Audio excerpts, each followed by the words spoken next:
My family called my career an embarrassment and praised my sister's fiance until he walked into my chambers and learned I now outranked him. My name is Alexandra Martinez, and for the last 6 years my family has treated my career like an embarrassing secret they're forced to acknowledge at holidays. It started when I graduated from Yale Law School at 25. My father had been so proud, his daughter the lawyer.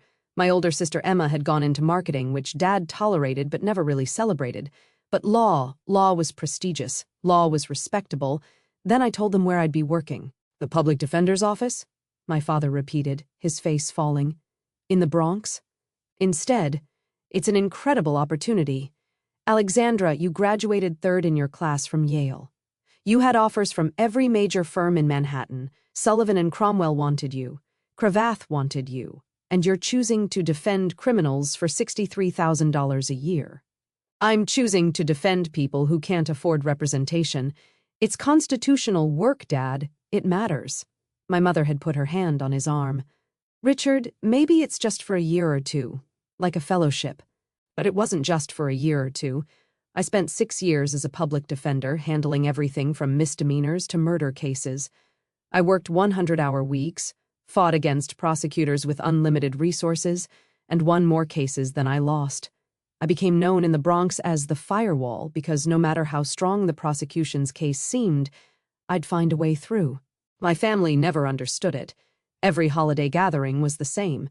My sister Emma would talk about her marketing campaigns for luxury brands, her salary increases, her corner office with a view of Central Park. My parents would beam with pride. Then they'd turn to me. Still working with criminals, Alex? They're called defendants, Mom, and yes. When are you going to move to a real firm? Emma's boyfriend knows some partners at. I'm happy where I am. The disappointment was always palpable. 3 years ago, Emma started dating Trevor Williams. Trevor was a federal prosecutor in the Southern District of New York, and my father loved him instantly. Here was a lawyer who put criminals away instead of defending them. Here was someone who made $185,000 a year at 32. Here was the legal career my father had wanted for me. Trevor is going places, Dad would say at every opportunity. The U.S. Attorney's Office is grooming him for bigger things, maybe even a judgeship someday. He wasn't wrong. Last year, at 35, Trevor had been nominated to the Federal District Court for the Southern District of New York. At 35, it was almost unheard of. Most federal judges weren't appointed until their late 40s or 50s. My father had thrown a celebration dinner the night Trevor's nomination was announced. Champagne, speeches, toasts about how Trevor represented the best of the legal profession. I'd sat quietly at the end of the table listening to my father praise the man who'd been on the opposite side of 3 of my cases. Trevor had won 2 of them. I'd won 1, a complete dismissal that had made the New York Times because of the prosecutorial misconduct I'd exposed. Trevor and I never spoke about our courtroom encounters at family dinners. It was an unspoken rule. My family wanted to believe we were both lawyers just doing different things. They didn't want to acknowledge that we were adversaries. But we were. What my family didn't know, what I'd carefully kept from them, was that 6 months ago everything had changed. 6 months ago, I'd received a call from Senator Patricia Chen's office. Miss Martinez, the senator would like to meet with you regarding a judicial vacancy. I'd assumed it was about recommending someone else. I'd worked with dozens of talented attorneys who deserved recognition. But when I arrived at the senator's Manhattan office, she got straight to the point. Alexandra, how would you feel about a federal judgeship? I'd stared at her. I'm sorry, what? Judge Morrison is retiring from the Second Circuit Court of Appeals. It's one of the most important courts in the country, just below the Supreme Court. I'm looking for someone brilliant, principled, and unafraid of powerful interests. Your name keeps coming up. Senator, I'm 31 years old. I'm a public defender. Federal appellate judges are usually older white men from corporate firms, yes, which is exactly why we need to change that pattern. You've argued and won 15 appellate cases.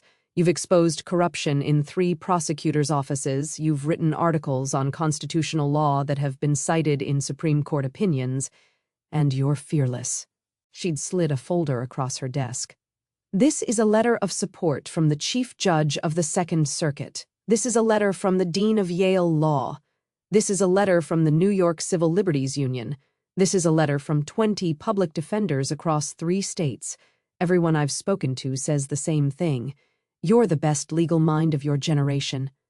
I'd opened the folder with shaking hands. The letters were glowing. The dean of Yale had written, "In 30 years of teaching, I have never encountered a legal mind as sharp or a moral compass as true as Alexandra Martinez's. I don't know what to say." "Say you'll accept the nomination." The process had moved incredibly fast. The senator had connections. The timing was right. The president needed a win on judicial appointments, and my record was unimpeachable. I was young, yes, but my work spoke for itself. The FBI background check was thorough. The American Bar Association rated me well qualified, their highest rating. The Senate Judiciary Committee hearing was scheduled for 3 months out. I told no one.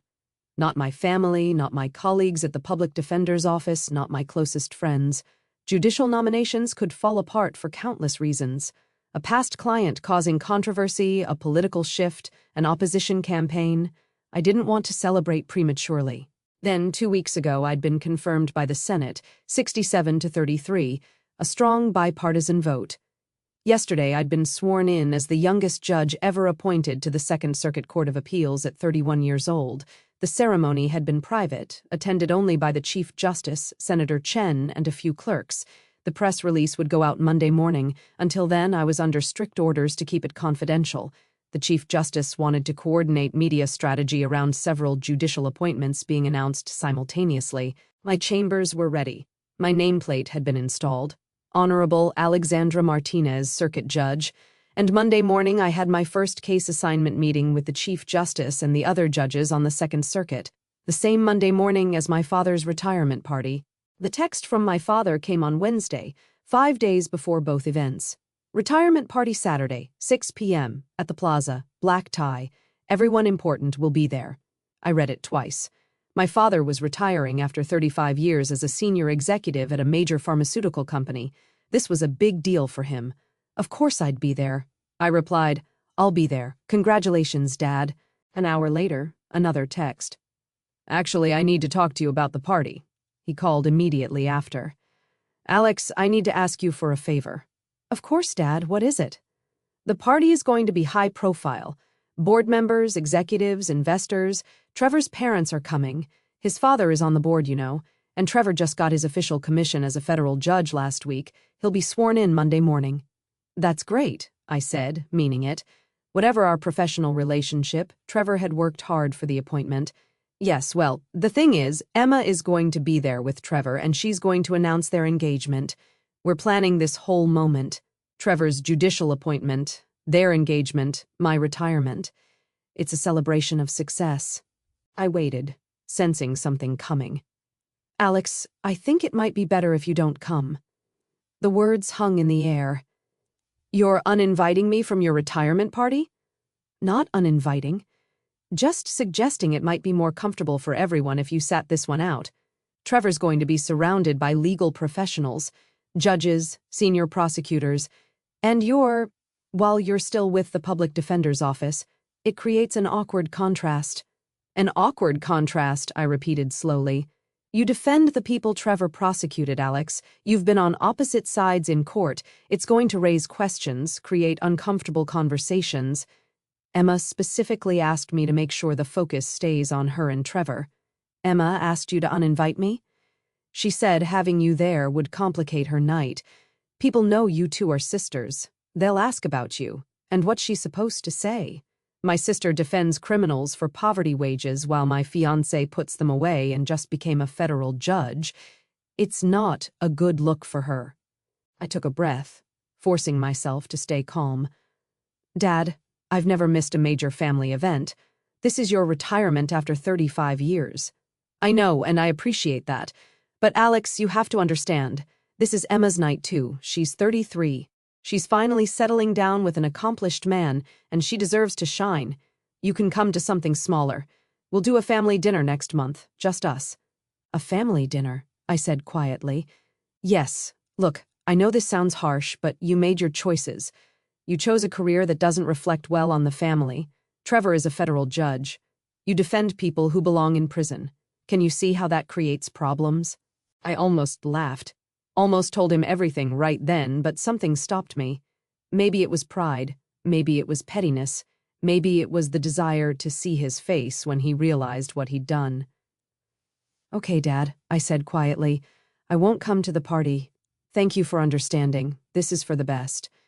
"And Dad, Trevor's swearing-in ceremony is Monday morning, right?" "Yes, 9 a.m. at the Daniel Patrick Moynihan Courthouse. Emma and I are going. It's going to be a proud day." "I'm sure it will be," I said. After we hung up, I sat in my small apartment in Brooklyn looking at the framed photo of me at my law school graduation. My father had his arm around me in that photo, beaming with pride. That was 6 years ago, before I disappointed him. I called my best friend from law school, Marcus, who is now a professor at Columbia. "They uninvited you from your own father's retirement party?" he said, incredulous. "Emma's engagement announcement takes priority, apparently." "Alex, you need to tell them. You need to tell them you're a circuit court judge. The press release doesn't go out until Monday morning. I'm under orders to keep it quiet until then. So, tell them Sunday after the party." "No," I said slowly, an idea forming. "I have a better plan." Thursday morning, I received my case assignments from the Chief Justice's office. My first oral argument session would be Tuesday. 3 cases, all civil rights issues I'd be hearing with 2 senior judges. Friday, I met with my 3 law clerks, brilliant recent law school graduates who'd be helping me research and write opinions. We spent the day going through my chambers, organizing case files, discussing judicial philosophy. "Judge Martinez," one of them said. I still wasn't used to the title. "Do you mind if I ask a question?" "Of course." "How does it feel being the youngest appellate judge in the country and coming from a public defender background?" I smiled. "It feels like I have a lot to prove, and like I finally have the power to fix some of the systemic problems I've been fighting against for 6 years. Saturday morning, the morning of my father's retirement party, I went for a long run in Prospect Park. I thought about my dad, about Emma, about Trevor, about the last 6 years of being treated like a disappointment. I thought about showing up to the party anyway, making a scene, announcing my appointment in front of everyone. But that wasn't who I was. I didn't need their validation. I didn't need their party.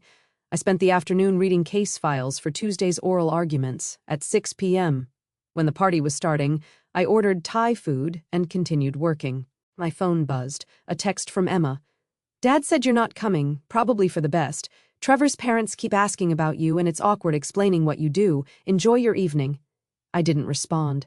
At 8 p.m., my phone buzzed again, a photo in the family group chat. Emma and Trevor, her showing off a massive engagement ring, my father beaming beside them. The caption, "So much to celebrate, Trevor's federal judgeship and our engagement, best night ever."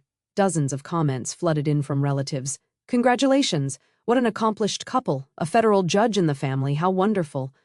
My Aunt Nancy commented, "Too bad Alex couldn't be here, but I understand she's busy with her work."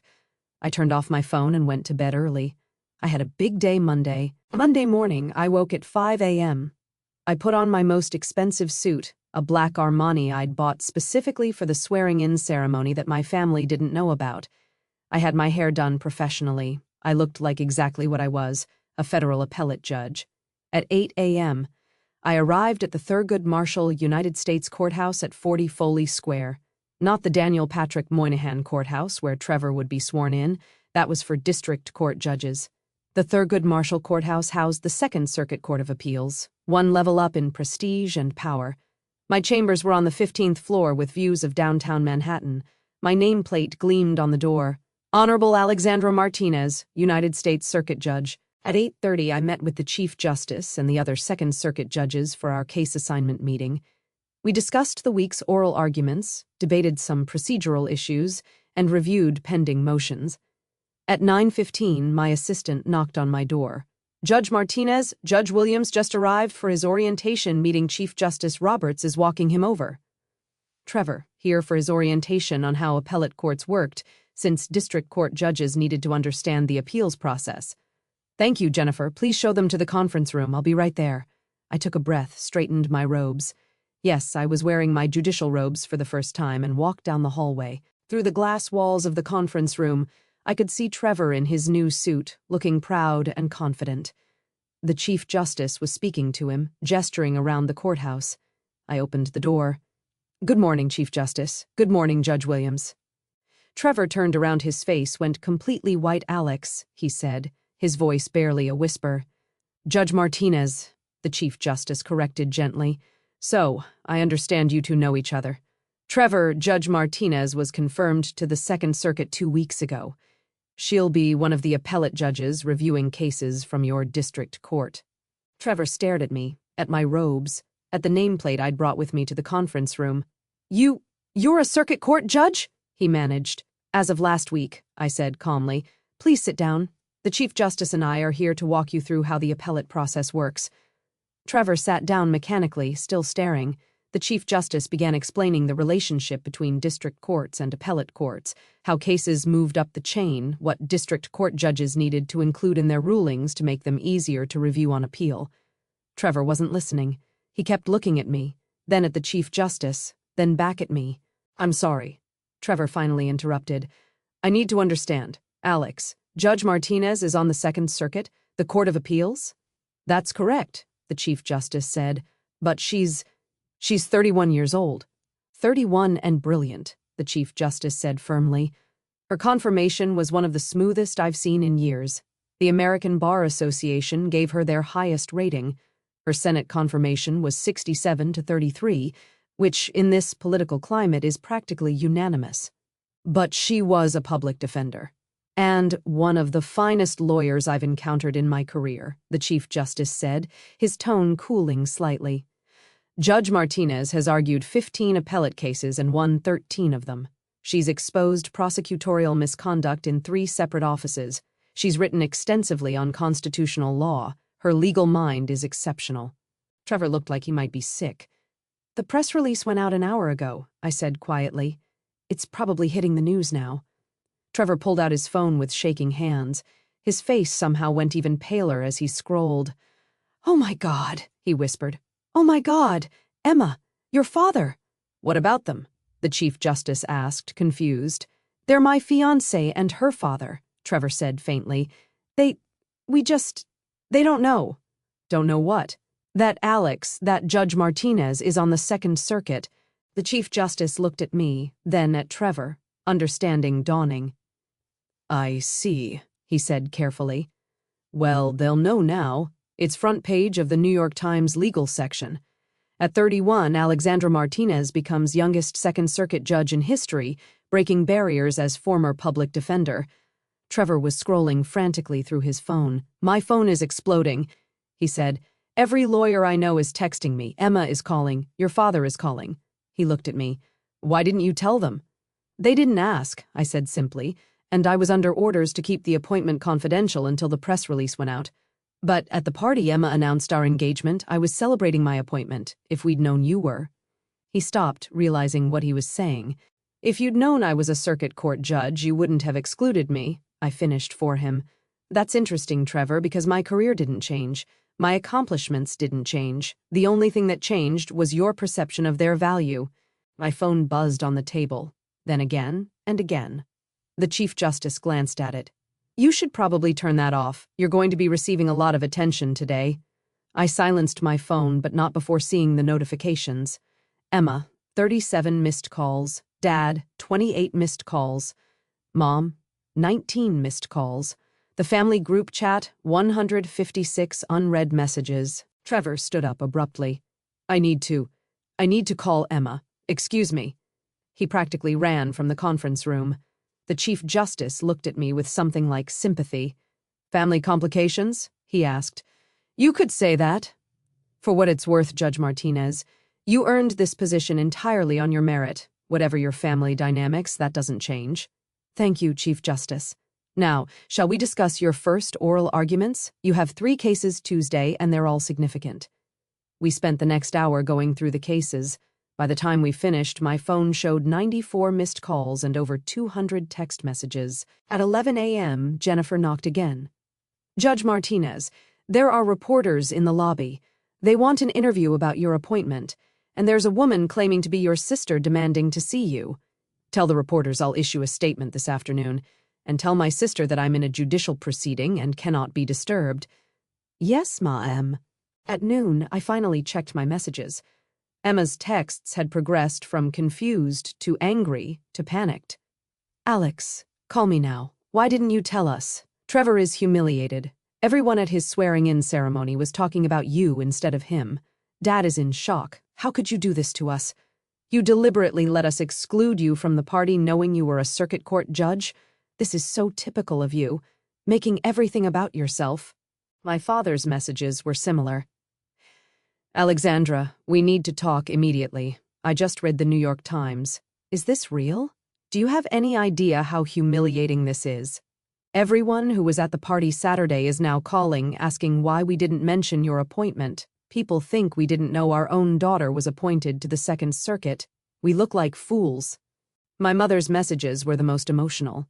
Alex, please call. Your father is devastated. Emma's crying. This is a disaster. Why didn't you tell us? We could have celebrated together. Please, sweetheart, we need to fix this. The family group chat was pure chaos. Aunt Nancy, did everyone know about Alex except us? Uncle Frank, a circuit court judge? That's higher than Trevor's position. Cousin Maria, wait, I'm confused. I thought Alex was just a public defender. Emma, she was. She deliberately hid this from us. Uncle Frank, actually, this is incredible. A Second Circuit judge at 31? That's historic. Emma, that's not the point. Uncle Frank, I think that's exactly the point. I turned off my phone and went to lunch with two of my new colleagues, senior judges who'd been on the Second Circuit for over a decade. We heard about your family situation, Judge Chen said kindly. Courthouses are small communities. Word travels. It's complicated, I said. It always is, Judge Robertson added. For what it's worth, I've read your work. Your appellate briefs from your public defender days are taught at Harvard Law now. You deserve to be here. Thank you. And between us, Judge Chen leaned in. Trevor Williams is a fine district court judge, but he's not Second Circuit material. Not yet, maybe not ever. You are. Don't let family politics make you doubt that. By Tuesday morning, the story had exploded. The New York Times ran a feature. From public defender to federal appellate judge, Alexandra Martinez's unlikely journey. The Washington Post published an op-ed. Why we need more judges like Alexandra Martinez. NPR interviewed Senator Chen, who praised my extraordinary legal mind and unwavering commitment to justice. CNN ran a segment about the historic nature of my appointment. The youngest Second Circuit judge ever, one of the few former public defenders on any federal appellate court, and buried in all the coverage was a small but telling detail. Judge Martinez's sister Emma is engaged to Judge Trevor Williams, who was sworn in to the Southern District of New York on Monday. The Martinez family was unavailable for comment. My phone never stopped ringing. I kept it off. Instead, I focused on my work. Tuesday morning, I heard my first oral arguments. 3 cases, each involving civil rights violations. I asked sharp questions, challenged both sides' arguments, and felt the weight of the responsibility I now carried. After the arguments, Judge Robertson found me in my chambers. You were exceptional up there, he said. Tough questions, clear thinking, genuine engagement with the issues. You're a natural. Thank you. It felt heavy. Yes, good, it should. You're deciding people's lives, their rights, their futures. The day it stops feeling heavy is the day you should step down. That evening, my mother appeared at the courthouse. Security called my chambers. Judge Martinez, there's a Catherine Martinez in the lobby. She says she's your mother. I hesitated. Then, send her up. My mother arrived looking exhausted. She'd been crying. Alex, she said, her voice breaking. Please, we need to talk. I gestured for her to sit. Your father didn't mean to hurt you, she began. He just didn't understand. Didn't understand what, Mom? That I was qualified? That I was successful? That I deserved respect? We thought you were throwing your career away. Public defenders don't become judges. They just don't. Except I did. You never told us you were even being considered for a judgeship. Because you never asked about my career except to tell me I'd wasted it. You never asked about my cases, my wins, my accomplishments. You compared me to Trevor and found me lacking without ever actually looking at what I'd achieved. My mother was crying now. Your father uninvited you from his party because he was ashamed of you. And now everyone knows he uninvited a Second Circuit judge from his retirement party. He's mortified. He should be. Alex, Mom, I love you, but I'm tired of apologizing for being a disappointment when I've accomplished something extraordinary. I'm one of the most powerful judges in the country. I'm 31 years old. I got here because I was brilliant and principled and worked harder than anyone around me. And you missed it because you were too busy being embarrassed by me. We want to make this right. How? By being proud of me now that other people are impressed? By celebrating me now that it's socially advantageous? She didn't have an answer. I need you to leave, Mom. I have work to do. When can we see you? When can we talk properly? I don't know. I'll call you when I'm ready. After she left, I stood at my window looking out over Manhattan, the city where I'd spent 6 years being treated like a failure by my family while quietly building something remarkable. My phone buzzed. I turned it back on to check messages from my clerks. One text stood out, from Trevor. "Alex, I need to talk to you. Not about family stuff, about a case." I called him back. "What case?" "I have a criminal matter coming before me next week. The defendant is claiming prosecutorial misconduct. Her attorney is citing 3 cases where you exposed similar problems when you were a public defender. I've read the motion. It's compelling. And I think she's right. I think the prosecution cut corners. But if I rule in her favor, the U.S. Attorney's Office is going to appeal. To the Second Circuit. To you, potentially. So, you want to know how I'd rule?" "No. I want to know if I can be the kind of judge who makes the right call even when it's politically uncomfortable. The way you did for 6 years." I was quiet for a moment. "Trevor, you don't need my permission to be a good judge. You just need to read the law, look at the facts, and rule accordingly. That's the job. Your family is furious with you. I know. Emma says you embarrassed her on purpose, that you could have told us about your appointment but chose not to. Do you think that's true?" He paused. "I think you made your own path while we were all too busy judging you to notice, and I think I owe you an apology. Trevor, I'm serious. I've been opposing you in court for 3 years. I won some, you won some, but I never respected you the way I should have. I saw public defender and I assumed. I don't know what I assumed. That you were less serious, less talented. It was stupid and wrong." "Thank you for saying that. For what it's worth, everyone at the courthouse is talking about you. The clerks are thrilled there's a former public defender on the circuit. The other judges are impressed by your work. You've already changed the culture here, and you've been on the bench for less than a week." After we hung up, I felt something shift. Not forgiveness, not yet. But maybe the beginning of understanding. 3 months later, I was in my chambers preparing for oral arguments when Jennifer knocked. "Judge Martinez, your father is in the lobby. He doesn't have an appointment, but he says it's important." I thought about turning him away. Then, "Give me 5 minutes, then send him up." My father appeared looking older than I remembered. He carried a folder. "Alexandra, thank you for seeing me. You have 15 minutes. I have oral arguments at 2. He sat down across from my desk, looking around at my chambers. The law books, the framed opinions I'd already written, the photo of my swearing-in ceremony. "I came to apologize," he said quietly. "Not a quick apology, a real one." I waited. "I spent 35 years in business," he began. "I learned to assess value quickly. What mattered, what didn't, who was important, who wasn't. Made me successful. It also made me blind." He opened the folder. "I've been reading about you. Everything I could find. Your cases, your appellate briefs, your law review articles. Did you know your work is taught at 5 different law schools?" I knew about Harvard and Yale. Columbia, Stanford, and Berkeley, too. I called the dean at Yale. She couldn't believe we weren't celebrating you constantly. He pulled out a printed article. "This is from the National Law Journal. They ranked you as one of the 40 most influential lawyers under 40 in America. You're number 12. Trevor is number 37. Dad, let me finish. I was proud of Trevor because he fit my understanding of success. Federal prosecutor, federal judge, impressive salary, powerful position. But I didn't understand that you'd achieved something rare. You changed the system. You protected people who had no one else. You did it brilliantly enough to be appointed to one of the most important courts in the country at 31 years old." He looked at me directly. "I was wrong, Alexandra. Not just about the party, about 6 years of treating you like you'd failed when you were succeeding in ways I was too narrow to recognize. I'm sorry." "Thank you," I said quietly. "I know I can't fix this with one conversation. I know I hurt you deeply. I want to try. If you let me." I thought about it. about 6 years of disappointment, about the retirement party, about being treated like an embarrassment. But I also thought about my mother's visit, about Trevor's call, about the article my father had brought showing he'd done actual research into my career. "I'll think about it," I said. "But Dad, I need you to understand something. My career isn't less valuable because it doesn't look like yours.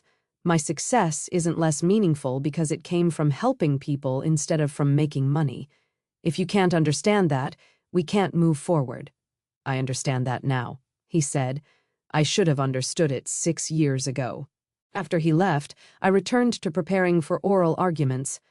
The case involved qualified immunity, whether police officers could be sued for constitutional violations.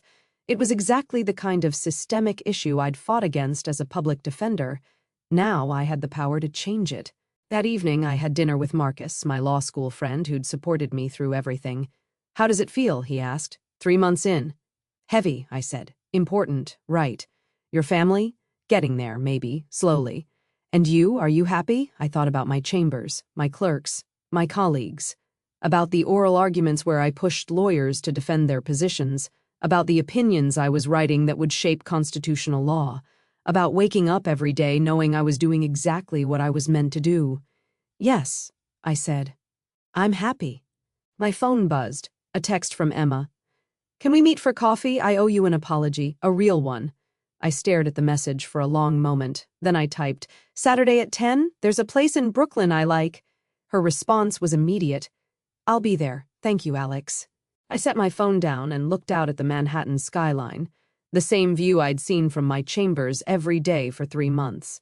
My family had thought I was an embarrassment. They'd excluded me, dismissed me, treated my career like a failure. But I'd built something extraordinary. I'd changed lives, protected rights, and earned one of the most important positions in the American legal system. I was the Honorable Alexandra Martinez, United States Circuit Judge for the Second Circuit Court of Appeals, and I'd done it not despite being a public defender, but because of it. I'd proven that success doesn't always look like what your family expects. Sometimes it looks like standing up for people everyone else has given up on. Sometimes it looks like fighting uphill battles in underfunded offices. Sometimes it looks like choosing principle over prestige. And sometimes, if you're brilliant and dedicated and a little bit lucky, that path leads you exactly where you're meant to be. My chambers, my courtroom, my chance to change the system from the inside, they'd uninvited me from the party. I built my own.